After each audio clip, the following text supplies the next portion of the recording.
Du Collège des chefs d'État de l'AES. Merci beaucoup, Ibrahim Traoré. Au nom des plus hautes autorités de la République du Mali, j'ai l'insigne honneur de délivrer la déclaration du Collège des chefs d'État de la Confédération des États du Sahel, AES.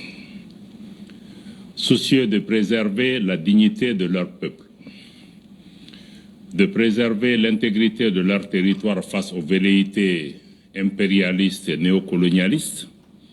Leurs Excellences le capitaine Ibrahim Traoré, président du Faso, chef de l'État du Burkina,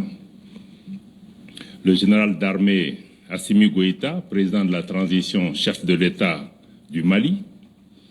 et le général de brigade Abdourahmane Tchani, président du Conseil national pour la sauvegarde de la patrie, chef de l'État du Niger, ont créé le 16 septembre 2023 l'Alliance des États du Sahel. Ce nouvel élan décisif, porté par une volonté commune d'accéder à une souveraineté véritable et d'amorcer une réelle dynamique des peuples, s'est renforcé suite au retrait des 3 pays de la Communauté économique des États de l'Afrique de l'Ouest, CEDEAO, le 28 janvier 2024, et la création de la Confédération des États du Sahel, AES, le 6 juillet 2024. Le Collège des chefs d'État de la Confédération AES constate que depuis l'adoption de cette nouvelle posture stratégique, portée par des aspirations légitimes à la liberté et à la paix, la junte française impérialiste sentant ses intérêts menacés, appuyée par certains chefs d'État de la sous-région, tente désespérément de porter un coup d'arrêt à la dynamique émancipatrice enclenchée par l'AES. En réitérant le caractère irréversible et immédiat du retrait des pays de l'AES de la CEDEAO, dans sa déclaration du 14 décembre 2024, le Collège des chefs d'État de l'AES considère, à juste titre, la décision de proroger pour 6 mois le retrait du Burkina, du Mali et du Niger de la CEDEAO comme étant une énième tentative qui permettrait à la junte française et à ses supplétifs de poursuivre la planification et la conduite des actions de déstabilisation contre l'AES. En lieu et place d'une gestion concertée entre l'AES et la CEDEAO, des aspects techniques liés au retrait avec effet immédiat, le Collège des chefs d'État a été surpris par cette décision unilatérale de prorogation qui ne saurait lier les pays de l'AES. Le Collège des chefs d'État constate avec regret qu'au sein de la CEDEAO, des manœuvres de déstabilisation sont régulièrement initiées par une poignée de chefs d'État qui imposent leur agenda, leurs desiderata et des agendas étrangers au reste de l'organisation. À l'évidence, ces actions viennent prouver que la question sécuritaire à laquelle s'attaquent avec succès les pays de l'AES dans la sous-région et dont le bénéfice profite à toute la région n'est pas une préoccupation réelle pour ces acteurs à la solde d'un maître aux abois. Aussi, le Collège des chefs d'État suit avec une grande attention les manœuvres de tromperie initiées par la junte française, prétextant de fermer ses bases militaires dans certains pays africains pour les remplacer par un dispositif moins visible, mais poursuivant la même velléité néocoloniale. À ces activités s'ajoutent des opérations de réorganisation et de regroupement des groupes terroristes dans le bassin du lac Tchad et dans le Sahel et dans certaines zones frontalières, à savoir Niger-Nigeria, Niger-Bénin, Niger-Burkina, Bénin-Burkina. Ceux-ci reçoivent de la part des États étrangers des appuis divers, notamment financiers, et des moyens logistiques visant à déstabiliser l'AES. Face à la gravité de ces faits, le Collège des chefs d'État de la Confédération, 1, décide de mettre les forces de défense et de sécurité en état d'alerte maximale. 2. décide de faire de l'espace confédéral un théâtre unique d'opérations militaires, coexistant avec les théâtres militaires nationaux en cours. 3. Appelle les populations de l'AES à redoubler de vigilance, à dénoncer systématiquement tout fait suspect aux forces de sécurité et à rejeter les propositions d'enrôlement au sein des groupes terroristes. Le Collège des chefs d'État réitère son engagement à poursuivre avec détermination le combat du peuple de l'AES pour sa souveraineté véritable et sa dignité. Fait à Bamako le 22 décembre 2024, signé le général d'armée Assimi Goïta, président de la transition, chef de l'État, président de la Confédération des États du Sahel. Je vous remercie.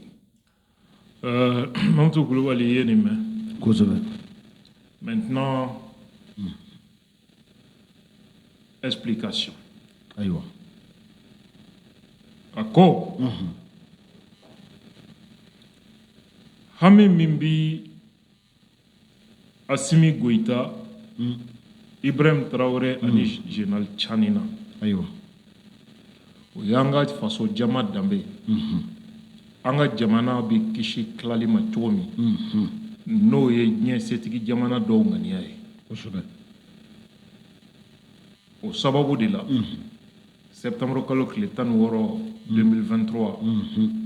AEC asigira senga ka ke confédération ye. Okera. Ka anga sew fara ɲɔgɔn kan ka ɲɔgɔn lafasa. Okera. An y'o kunkilenna min ta. A sɛmɛnen bɛ ŋaniya dɔ de la an bɛɛ jɛn bɛ min na. Ayiwa. N'o ye an ka yɛrɛma hɔrɔnya dafalen an bɛ se k'o sɔrɔ cogo min. An ka faso jama a bɛ se ka bila sira kura kan cogo min. Kosɛbɛ. I b'a ye k'a fɔ kabi an bɔra CEDEAO la. O baara ni o kunkilennaw o sinsinna kosɛbɛ. O kɛra. Ka AEC kɛ confédération ye le 6 juillet 2024. Kosɛbɛ.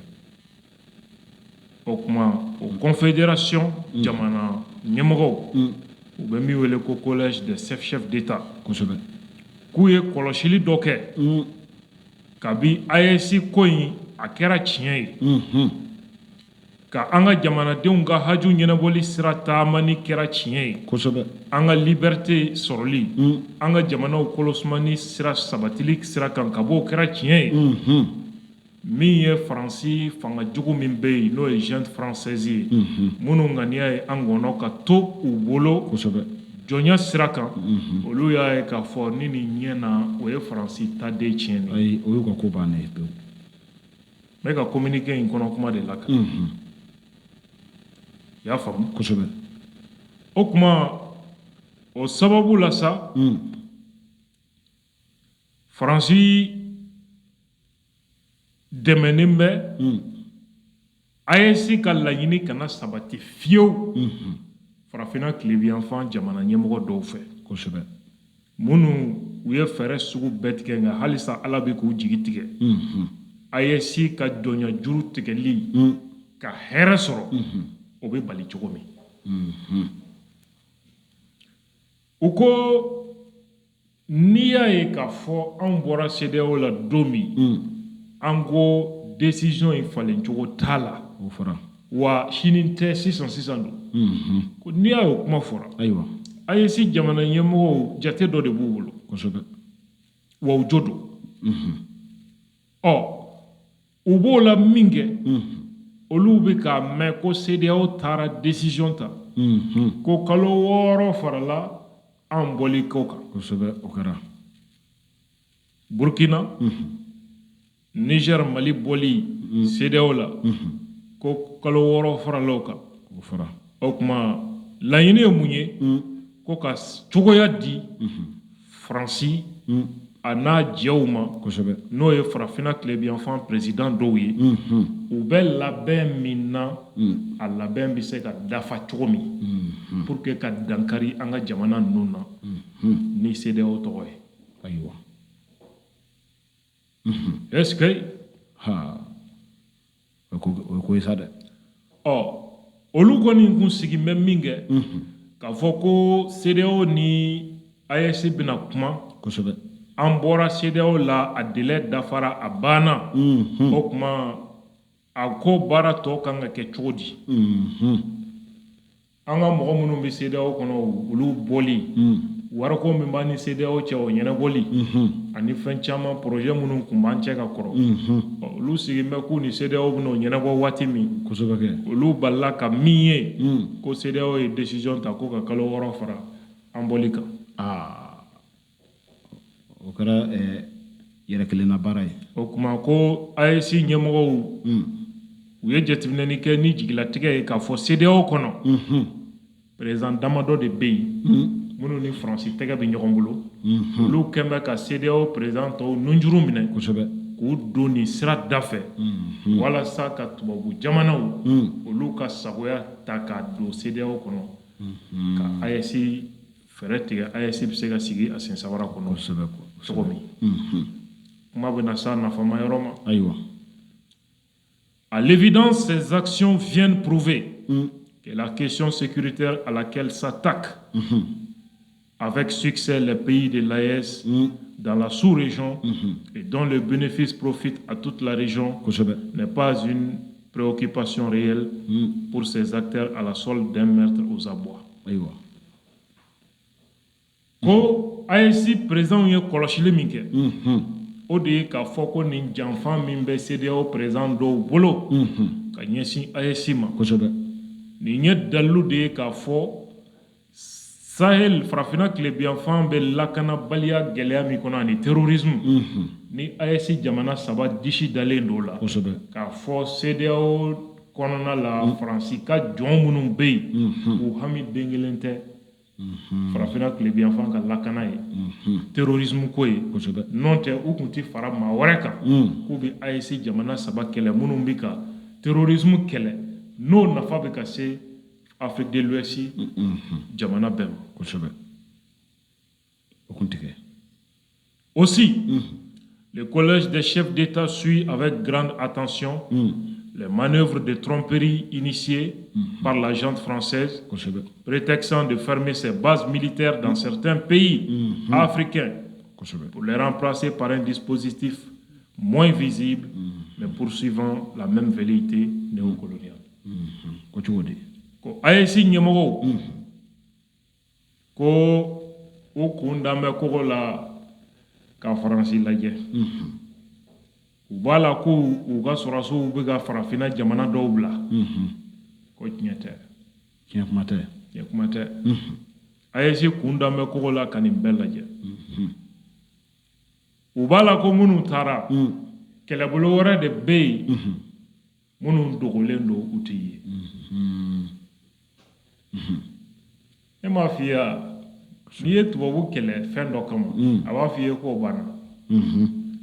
mais a b'o remplacer ni min ye o ka jugu ni fɔlɔ ye fɛɛrɛ kura de bɛ tigɛ donc u b'a fɔ k'u ka basew datugura sɔrɔsiw taara e tɛ kan ye bilen mais u taara fɛɛrɛ wɛrɛ de tigɛ jaja unité ni unité min bɛ ka fɔ o ye force spéciale de ye u ka kɛlɛcɛ kɛrɛnkɛrɛnlen u bɛ kan datugu mais u ka force spéciale olu bɛ frontière la yɔrɔ dɔ kungo dɔw kɔnɔ ni fɛn dɔw la population yɛrɛ tɛ yɔrɔ min ils sont basés là-bas o fana n'a laɲini bɛ ɲɔgɔn na o fana tiɲɛni déstabilisation à ces activités s'ajoutent des opérations de réorganisation et de regroupement des groupes terroristes dans les bassins du lac Tchad, dans le Sahel et dans certaines zones frontalières, à savoir Niger-Nigeria, Niger-Bénin, Niger-Burkina, Bénin-Burkina. Et Allah. Ko Fransika o kɛlɛbolo minnu bɛ dogo la u ko k'u taara ka bɔ jamana minnu kɔnɔ o kɔfɛ k'u bɛ ka terroriste jɛkuluw labɛn kura ye ka tila k'u fara ɲɔgɔn kan zone dɔw kɔnɔ bassin du lac Tchad o ye Tchad ni Nigeria fanfɛla ninnu ye ani Sahel kɔnɔ ani ka taa se an ka frontières olu yɔrɔ ma jamanaw dancɛw wa u ye tantɔgɔma k'a la Niger ni Nigeria frontière u bɛ ka terroriste jɛkulu dɔw labɛn olu dɔw yɛrɛ ye annonce kɛ ouais olu fana regroupé kosɛbɛ Niger ni Burkina frontière dɔ bɛ yen ayiwa Bénin ani Burkina frontière dɔ bɛ yen ayiwa ceux-ci reçoivent de part d'États étrangers des appuis divers notamment financiers et des moyens logistiques visant à déstabiliser l'AES jamanaw de bɛ ka na o groupe minnu n'u bɛ k'u fara ɲɔgɔn kan ye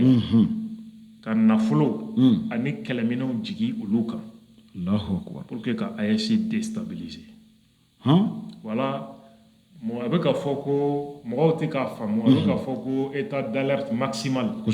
dɔw bɛ k'a fɔ manamanakanw na u ma hali communiqué kuma u t'a dɔn min b'a dɔw t'a dɔn min fɔra ko ye nin de sababu don ce sont des groupes il y a un très grand rassemblement des groupes terroristes ni zone ninnu na u bɛna attaque de daminɛ a fɛn yɛrɛ nka i b'a fɔ ko encerclement mais c'est parce que yɔrɔ minnu filɛ ka fɔ nin ye tan ala nin ye ka AES jamanaw regarde k'u kori de Niger Nigeria mais n ko nin plan pour que ka Niger attaquer ko ka Bazoum libérer ko c'était ça la stratégie bon hali ɲɛ bɛ nin na ko groupe terroriste armée de b'u kɔfɛ jamana dɔw armée de b'u kɔfɛ CEDEAO sɔrɔsi force en attente ni français olu de fana bɛ o terroriste kɔfɛ hey anyang o tɛ ko deni ye da Niger ni Nigeria frontière Niger ni Benin frontière Niger ani Burkina frontière kosɛbɛ ani Benin ni Burkina nin bɛ mun yir'i la cible selon la disposition de ces groupes la cible prioritaire c'est le Niger donc exactement le même plan de la CEDEAO ko interforce en entente pour libérer Bazoum c'est exactement le même programme c'est ni Niger de encercler donc u bɛ fɛ ka fanga AES fangaw dafirili u bɛ fɛ ka daminɛ Niger front saba contre le Niger seul front saba 3 fronts o barika ka bon dɛ face à la gravité de ces faits le collège des chefs d'État de la Confédération ko ka kɛɲɛ ni wale jugu ninnu ye min ye AES jamana ɲɛmɔgɔw décision saba ta décide de mettre les forces de défense et de sécurité en état d'alerte maximale an ka jamana sɔrɔsiw ni finitigiw bɛɛ k'u wuli k'u jɔ u sen kan sunɔgɔ tɛ yen kɛlɛ wulila filanan AES jamana saba yen kɛra guerre zone de guerre kɛ zone de min ni a tigɛlen tɛ frontière la mais a bɛɛ donnen don ɲɔgɔn na kɛlɛ dagaba kelen ça veut dire que armée saba tɛ yen bilen armée kelen de bɛ yen le même commandement et donc AES territoire bɛɛ de jatelen don i n'a fɔ an bɛ guerre de la ça veut dire que i cogo dɔn quoi o kɔni ɲinɛ kana kɛ waati si o sen tɛ kɛlɛ minnu bɛ a jamana kelen kelen kɔnɔ o sen t'o la kosɛbɛ terrorisme kɛlɛ minnu bɛ voilà sabanan ni laban k'u b'a ɲini AES population bɛɛ fɛ k'u ka dɔ fara kɔlɔsili kan kosɛbɛ o n'a ye fɛn o fɛn ye siganafɛn ye a ye faamaw lasɔmi o ka kan o kɔfɛ ni maa nana aw ma nin nafolo in bɛ yen nin hɛrɛ in bɛ yen fara an ka marifa ta i ka don terrorisme na kana sɔn nin yɔrɔ bɛ mun yir'i la kow bɛ senna an senkɔrɔ min ye danger ye filanan u bɛ k'a ɲini ka mɔgɔw recruter population cɛla hali bi ayi o kɔni u tɛ ban o ko la koyi fɛn fila bɛ yen ko bɛ senna an senkɔrɔ n'a ye fɛn min ye a y'a fɔ faamaw ye o kuma nafa ka bon kosɛbɛ a nafa ka bon o yɔrɔ ɲɛsin bɛ jamanadenw ça veut dire que ko in janfan dɔ bɛ an senkɔrɔ dugukɔnɔnaw ni fɛnw jamanadenw janfan tɛ bɔ kɛnɛma ka na ni kɔnɔnamaw dɔw tɛ kɔnɔna la ni déjà. kɔnɔnama dɔw sen ma I n'a fɔ u b'a fɔ cogo min ko subaga tɛ mɔgɔ dun n'i bara mɔgɔ sen t'a la. kosɛbɛ o bɛ fɔ Français ka fɛngɛ ninnu filɛ nin ye u ka légionnaire ninnu tubabu tɛ o n'a fɔra ko Français bɛna nin kɛ anw b'a ɲini tubabu kunda. awɔ jɛma farajɛ I tɛna tubabu ye Wagadugu i tɛna tubabu ye Bamako i tɛna tubabu ye Niamey kosɛbɛ olu bɛ frontière de la fɔlɔ mais mɔgɔw t'a dɔn ko Français armée bɛɛ tɛ tubabu ye ayi a bɛɛ tɛ tubabu légionnaire olu ye dunanw de ye. légionnaire ninnu ye faransi ka kɛlɛcɛ dilanlenw minnu ye jamana wɛrɛ mɔgɔw jamana wɛrɛ maaw don faransi de y'u dege kɛlɛ la burkinabɛw nigériens sénégalais maliens kosɛbɛ haïtiens centrafricains soudanais n'a ɲɔgɔnnaw ayiwa olu de bɛna faransi ka olu mission bɛ se ka kɛ Bamako tenni t'a la a bɛ civil la mɔgɔ ka jate t'a kan mɔgɔ t'a dɔn ko k'a sɔrɔ ale bɛ yen baara dɔ de la ani ka wagati dɔ de makɔnɔ ani consigne dɔ de makɔnɔ a bɛ mission na o de la a bɛ ka fɔ ko an mana sɔmi fɛn na an ka faamaw ladɔnniya a k'o ɲɛ ka ɲini kosɛbɛ an kɔni bɛ min fɔ minnu bɛ a ɲinina jamana fangaw ka bi fangaw ka bi o kɛra maliyɛn yɛrɛ dalagɛsɛ ye quoi ni fanga dɔ nana dɔrɔn u b'a fɔ a ye nin bɛ kuma sugu bɛɛ bɛ wuli ni gɛlɛya dɔw yera jamana cira jamana kɛra tan o solution bɛ yen fanga ka taa kosɛbɛ ni min ka intérêt ma sɔrɔ o de fɛ an b'o de fɔ bɛɛ ye anw tɛ fanga lakana ayi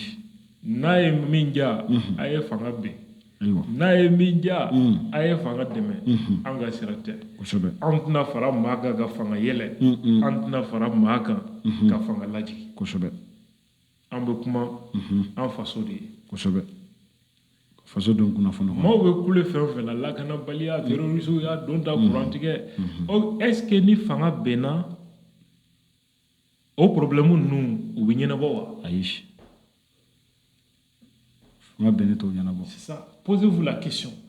an ka fanga bɛ yen o bɛ se ka ɲɛnabɔ k'a sɔrɔ fanga bɛ yen aw bɛ se ka garantie di an ma ko ni fanga bɛnna ko a bɛ ɲɛnabɔ wa maa tɛ se k'o garantie di dɛ n'aw tɛ se k'o garantie di cherchons à résoudre les problèmes kosɛbɛ fanga ko kuma o ye politique kɛlɛ de ye o ye politique ye anw da tɛ fanga bɛ ni fanga yɛlɛ ko kuma anw da t'o la ça c'est politique o t'anw ka ko ye ça c'est politique bon k'a tila k'u lasɔmi u k'u cogo dɔn ayiwa faransi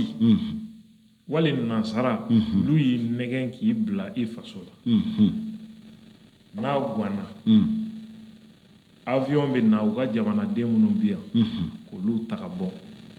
ka taa n'olu ye u b'a kɛ ka aw to yen kosɛbɛ u b'aw fa fu aw minnu dɛmɛ u b'u kɔ don aw la yan Afghanistan san 30 u bɛ yen a ganna don min u ye avion ta k'u ka jamanadenw k'a kɔnɔ ka taa ka Afghanistan jamanaden minnu ye baara kɛ n'u ye ani minnu y'u dɛmɛ u taara k'olu to talibanw y'u wasa don olu o t'olu labilalen sa Algérie guerre Algériens minnu ye Faransi dɛmɛ kosɛbɛ u yɛrɛ faso kɛlɛli la waati min u ka faso bɛ kɛlɛ la k'u ka indépendance n'u filɛ o hɛrɛ la bi Algérien dɔw de fana tun bolo bɛ Faransi bolo wari ni nata ani place ko kama kosɛbɛ ka Français dɛmɛ u faso kɛlɛli la u bɛ min wele ko les harkis u faso janfa ka Mali farala Faransi kan ka tasuma Algérie kan ka tasuma da Faransi tɛgɛ kosɛbɛ Faransi bolila ka taa k'o maaw to révolutionnaire bolo o kɔni o y'olu ka ɲɛnamaya jama bɔra ka maa tila bɛɛ faga c'est fut un massacre o kɔni o y'olu ka ko bannen de ye traître ni kɔni ye faso janfa Français yɛrɛ tɛ a denlankolo sugu fɛ o deuxième guerre mondiale Français minnu collaboré la ni Hitler ye mais Faransi libéré an bɛnbaw ka dɛmɛ sababu n ko Français ye u yɛrɛ ka jamanaden fɛn o fɛn tun b'a la u y'a tila bɛɛ faga u bɛ min wele ko les collabos kosɛbɛ minnu ye u faso janfa ka jugu dɛmɛ o kɔni ka tila bɛɛ fɔ ni faso kɔni ma firi kɔni kɔni fo n'i ye dan kɛ dɛ voilà n'o tɛ i tɛ se ka i tɛ nin de ye anw ka hakilina ye anw tɛ fanga lakana kosɛbɛ ni min dusu ka bon k'i bɛ ka fanga de kɛlɛ ayiwa fo n'i kɔni nana baga ne ma mais n'i fɔra u kɔ Bamakɔ yan i tɛ f'u kɔ Kati ayi ne tɛna f'i ye i tagatɔ ko sabali ne tɛna taa don i n'u cɛ i kun da o kan maa yɛrɛ tɛ sɔn ka taa anw bɛ ka min fɔ o ye an faso bɛ suma cogo min effectivement Siaka Traoré même Soudan tout près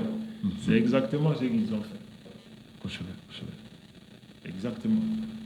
minnu y'u dɛmɛ ka u nana Kadhafi Libyɛnw nɛgɛ ko démocratie liberté kosɛbɛ u y'a fɔ a liberté t'u bolo bi Libi kɛra masiba a bɛ di Libi yɛrɛ bi dictateur fagara o tuma u balo cogo bɛ cogo di ka jamana bɛɛ ɲagamina gouvernement kelen tɛ yen bilen gouvernement bɛ se fila ma Syrie fɛn min daminɛnen filɛ nin ye i bɛn'a ye déjà ça commence en Syrie ala ka hakili ɲuman di amina yarabi nin kɛlɛ min filɛ nin ye droit de l'homme o démocratie o azawadi o nin si tɛ tiɲɛ ye mɔgɔ minnu tɛ diɲɛ kalama olu de bɛ nin fɛn na kɛlɛ yɛrɛ kun a ma daminɛ bi c'est depuis les années 1958 n yɛrɛ bɛ ka an bɛna dɛmɛbagaw ɲini ayiwa surtout ka minɛn sɔrɔ an bɛ se ka projection kɛ studio kɔnɔ ni minɛn minnu ye quoi n bɛna leçon yɛrɛ de préparer avec les images les textes les lois photos pour que k'a présenter mɔgɔw bɛ k'an suit en même temps u ɲɛ b'a la écran fan dɔ in na n t'a dɔn n'a technologie ni mɔgɔw bɛ k'an lamɛn ni olu bɛ se ka an dɛmɛ a sira kan ou bien an bɛna tila ka fɛɛrɛ kɛ ka lettre ci yɔrɔw la minnu bɛ se ka an dɛmɛ ça va vraiment nous permettre d'expliquer, peut-être créer une nouvelle émission, d'expliquer les fonds des problèmes. Mun yɛrɛ de la rébellion ni terrorisme bi an ka jamana ninnu kɔnɔ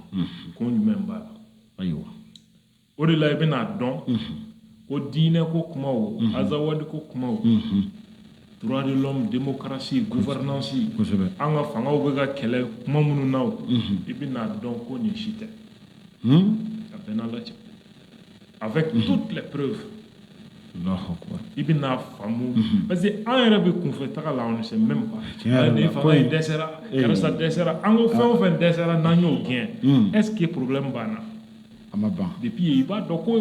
o fɛn o fɛn bɛ ka fɔ nin si tɛ kɛlɛ yɛrɛ kun dati don a la o dogolen don sɔrɔ de don sɔrɔ dɔ de b'an fɛ yan min ye diɲɛ yɛrɛ sigi an ka dugukolo jukɔrɔla kɔnɔ kosɛbɛ problème min bɛ nin de nɔfɛ wa ni an ma jɔ n'an ma jɔ nafa o nafa b'an an ka dugukolo jukɔrɔ nanzaraw u bɛ taa n'a ye dɛ u b'a kɛ u bɛ taa n'a ye a bɛ k'an ɲɛna yan parce que tant que dadɔnbaliw tɛ ka fɛn faamu u bɛ fɛn kɛ min tɛ nin si ye kosɛbɛ an bɛ dugawu kɛ farankan nin ka da nin kan an ka bɔ kosɛbɛ ɲang n bɛ min fara nin kan o ye an ka jamana ɲɛmaaw ni ko in bɛ nin cogo la u kana dan communiqué dɔrɔn ma ka communiqué kɛ dɔrɔn k'a fɔ AES jamana ɲɛmaaw ye communiqué kɛ an y'a kalan ORTM fɛ o y'a bannen ye an ka jamanadenw ladɔnniyara a banna ni jamana sera dakun sugu dɔ ma foyi man ka négliger wa fɛn bɛɛ kan ka kɛ fo ka wasa communication sira kan ni u y'u ta dan ka na ORTM na ka communiqué kalan tubabukan fɛ ni ka sɔrɔ ka papier fara ɲɔgɔn kan ka taa n bɛ min f'i ɲɛna nazara ka force principale